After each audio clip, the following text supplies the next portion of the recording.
Well, good morning and welcome to CityLine. It is great to be in your home. We are live every Thursday morning, and this morning is January 17th. It's a bit brisk out there. Later on in the hour, we'll be talking with Associated Ministries. We have three amazing women who are here to talk about this conference and what you need to know and how you can attend and what to expect. And then Northwest Unfiltered is a segment that we have about a merger happening in our tourism industry here in Tacoma that you definitely want to take notes on. Single occupancy bathrooms ordinance. Jen and Andretta are here to talk about this ordinance and what it means in the new year. And then with me right now, as you may have seen on the wide shot, is someone I am so pleased to have on the show. I think it was almost a year ago we had her on, and she was in a different position with the city.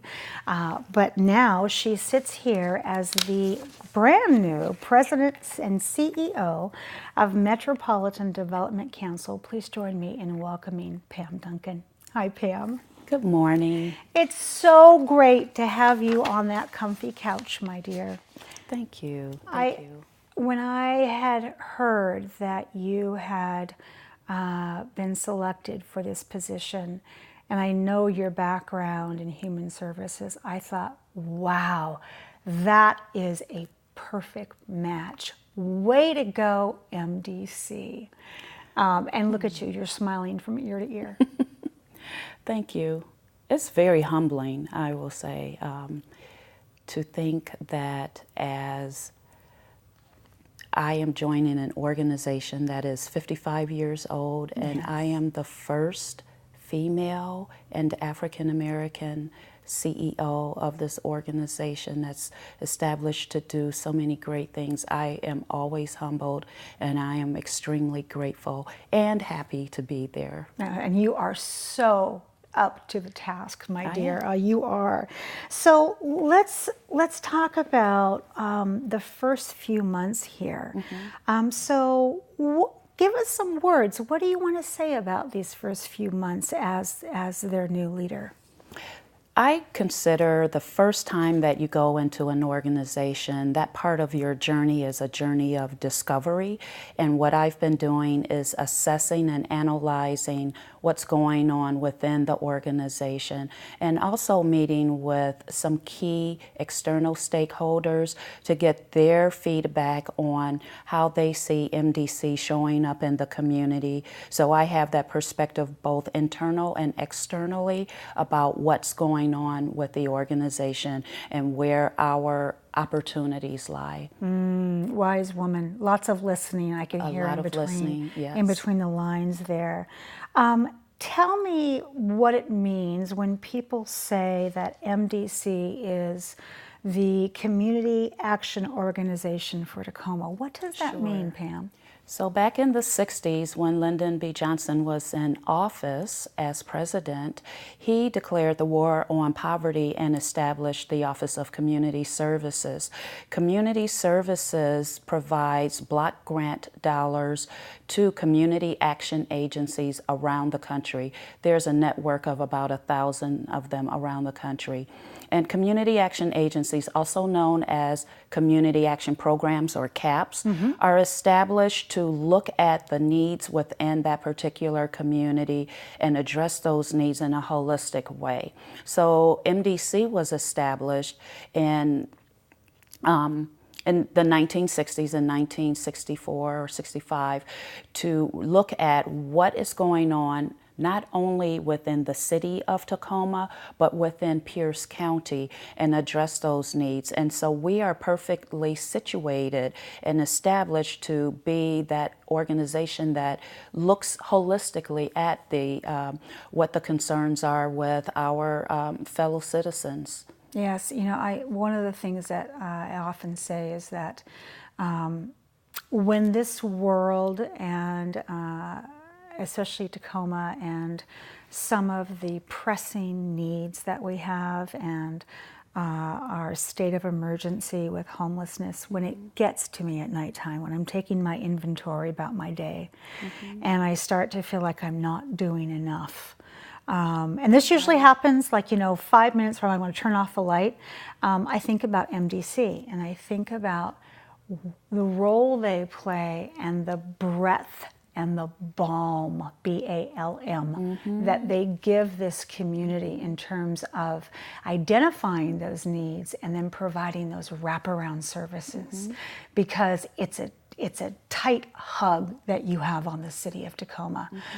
There is not an open spot for someone to not be supported. Right. And that's what MDC is known for.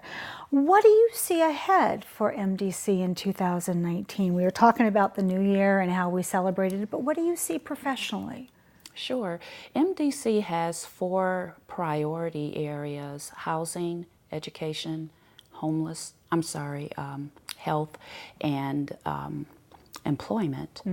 And within the scope of each of those areas, we have a tremendous opportunity to really be impactful in the community. I don't want to be just a organization that provides one service and then we can't help you anymore. We will be looking at how we fully support, embrace the entire individual.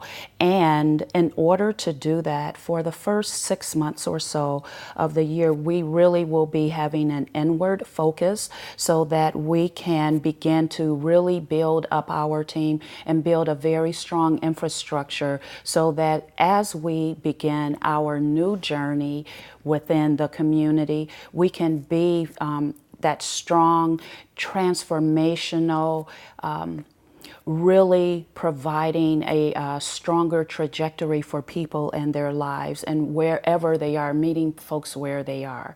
So right now and through the next several months, it will be inwardly focusing on what's going on with our team and how we can ensure that everyone feels respected and supported and able to fully engage in their work. That is so huge, to fully engage in their work, to feel appreciated, to feel seen, to feel like they are giving back, even inside that job description, but outside. Because this is the kind of organization that you just don't clock out and go home.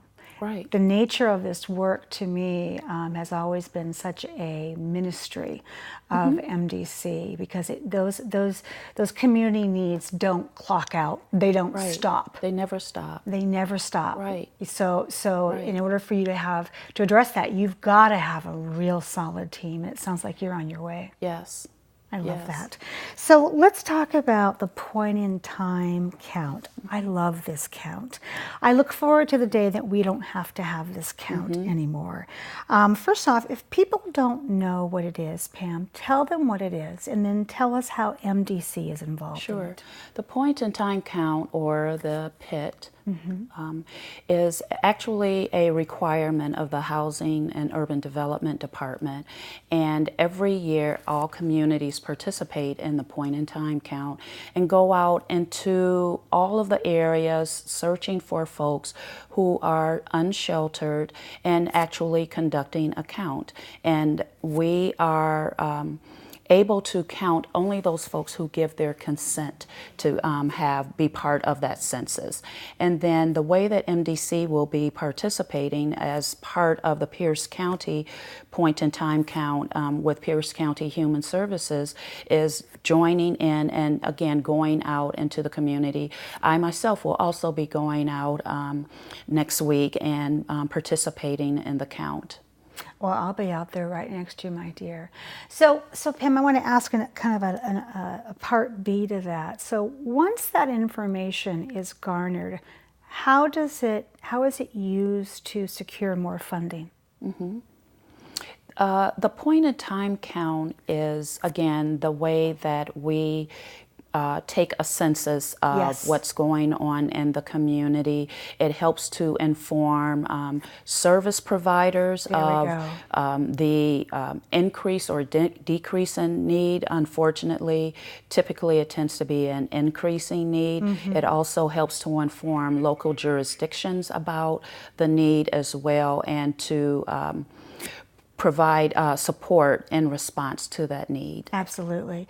Do you get a sense that there are more people experiencing homelessness in our community than there were a year ago? What's your feel on that?